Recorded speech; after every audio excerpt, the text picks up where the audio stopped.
ফলতায় পুনর্নির্বাচনের আগে গ্রেফতার জাহাঙ্গীর খান ঘনিষ্ঠ তৃণমূল নেতা। ঠিক কি অভিযোগ জানবো, কথা বলে নেব আমাদের প্রতিনিধি পার্থপ্রতিম ঘোষের সঙ্গে। পার্থপ্রতিম, কি খবর? দেখো, ফলতায় কিন্তু পুনর্নির্বাচন রয়েছে 21 তারিখ। তার আগে গতকাল রাত্রেবেলা ফলতা পঞ্চায়েত সমিতির সহসভাপতি শাহিদুল খান তাই গ্রেপ্তার করেছে ফলতা থানার পুলিশ। পুলিশ জানাচ্ছে যে শাহিদুল খান, তার বিরুদ্ধে স্পেসিফিক কেস ছিল, যেটা হচ্ছে যে রাইটিং, এছাড়া খুনের চেষ্টা সহ একাধিক ধারা মামলা ছিল।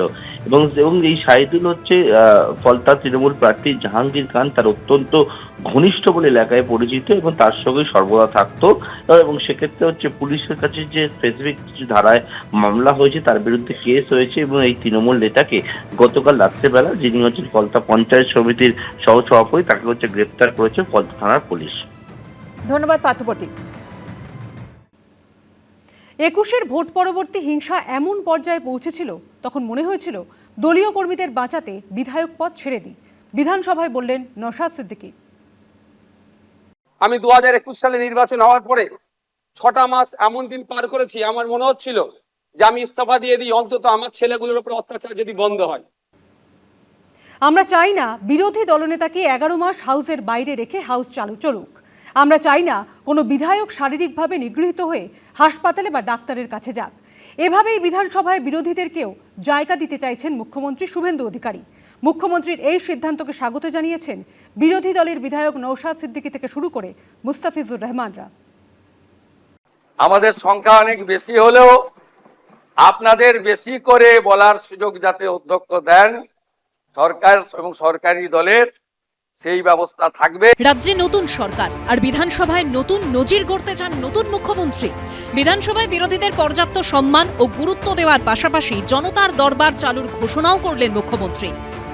সংখ্যায় আপনারা অনেক কম হলেও আমরা 50-50 যে ভাগ আছে সেটা থেকে সরে যাব না। আমি মুখ্যমন্ত্রী হিসেবে মাননীয় বিধায়কদের কোন দল থেকে জিতেছেন বড় কথা নয়, মন্ত্রীদের সঙ্গে মিট করবেন। মন্ত্রীদেরও বলবো বিরোধী দলের বিধায়করা অ্যাপয়েন্টমেন্ট চাইলে দেবেন। এলাকায় মন্ত্রীরা গেলে যে দলেরই বিধায়ক হন তাকে খবর দেবেন। এবং মাননীয় বিধায়ক, আমরা আগে চিঠি দিলে উত্তর দিতেন না অনেক মন্ত্রী, মুখ্যমন্ত্রীর তো প্রশ্নই ছিল না। তৃণমূল আমলে মুখ্যমন্ত্রীর কোনো প্রশাসনিক বৈঠকে বিরোধী দলের কোনো জনপ্রতিনিধিকে ডাকা হতো না। বারবার বিরোধীদের কণ্ঠরোধের অভিযোগ উঠত।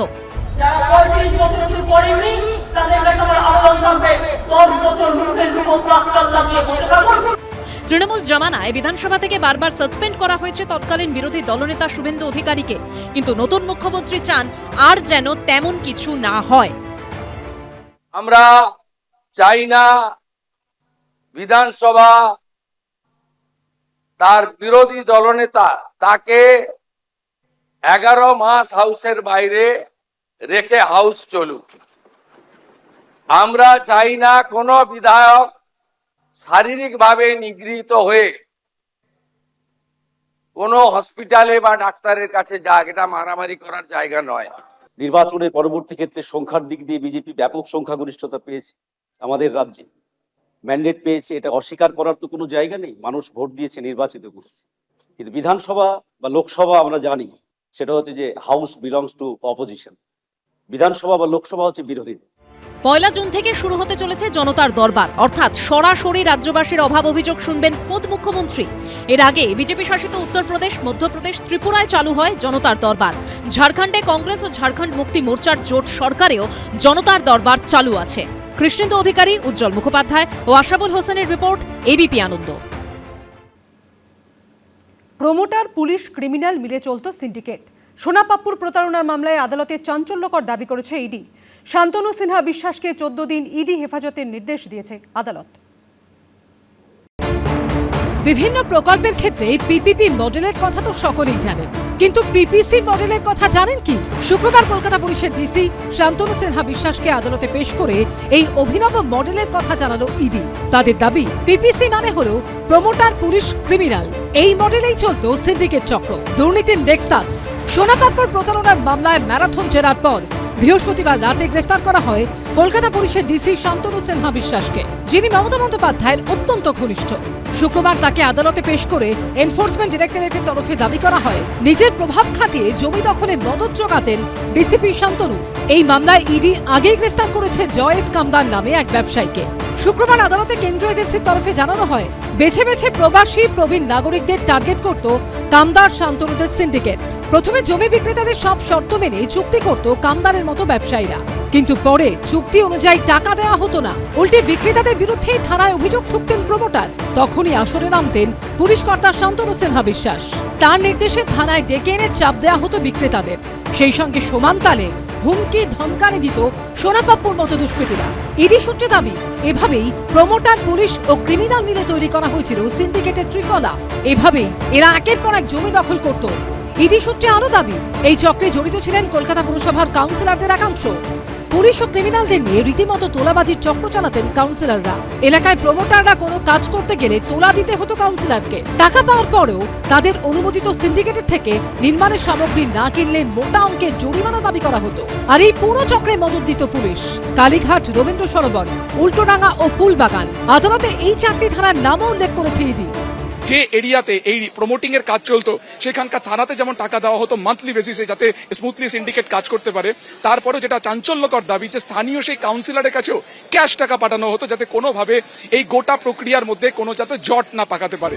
আদালতে ইডি দাবি করে, হোয়াটসঅ্যাপ চ্যাট থেকে ধৃত ব্যবসায়ী জয়েস কামদার ও ডিসিপি শান্তনু সিনহা বিশ্বাসের ঘনিষ্ঠতার প্রমাণ মিলেছে। কামদারের থেকে দামি উপহার পেতেন শান্তনু সিনহা বিশ্বাস। কান্দিতে 15 কাঠা জমি, 1 কোটির বেশি দামের একটি ঘড়িও তিনি উপহার হিসেবে পেয়েছিলেন বলে আদালতে দাবি করেছে ইডি। এরপর শান্তনু সিনহা বিশ্বাসের আইনজীবী বলেন, ইডির দাবির সপক্ষে কোনো তথ্য প্রমাণ নেই। জয় কামদারের সঙ্গে পরিচয় থাকা তো কোনো ক্রাইম নয়। টাকা নেওয়ার কোনো প্রমাণ নেই। বিভিন্ন অনুষ্ঠানে গিফট নেওয়া যেতে পারে, সেটা কি অপরাধ? যত বিশ্বস্ত আছে মমতা ব্যানার্জি, সবারই এই দশা, কারণ সবাই করাপ্টেড।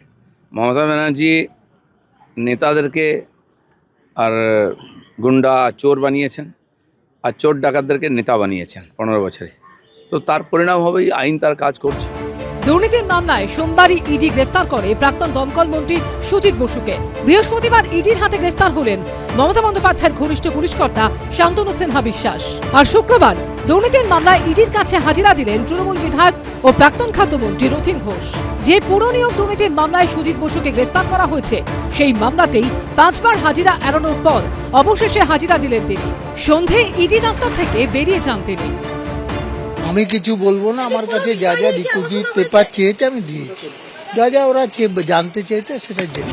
এর মধ্যে খুনের চেষ্টা, অশান্তি পাকানো, আর্থিক প্রতারণা সহ নানা অভিযোগে রাজ্যের বিভিন্ন প্রান্তে গ্রেফতার হলেন তৃণমূলের একাধিক নেতা। তোলাবাজির একটি মামলায় বিধাননগর পুরসভার 9 নম্বর ওয়ার্ডের তৃণমূল কাউন্সিলর সমরেশ চক্রবর্তীকে গ্রেফতার করেছে বিধাননগর কমিশনারেটের পুলিশ।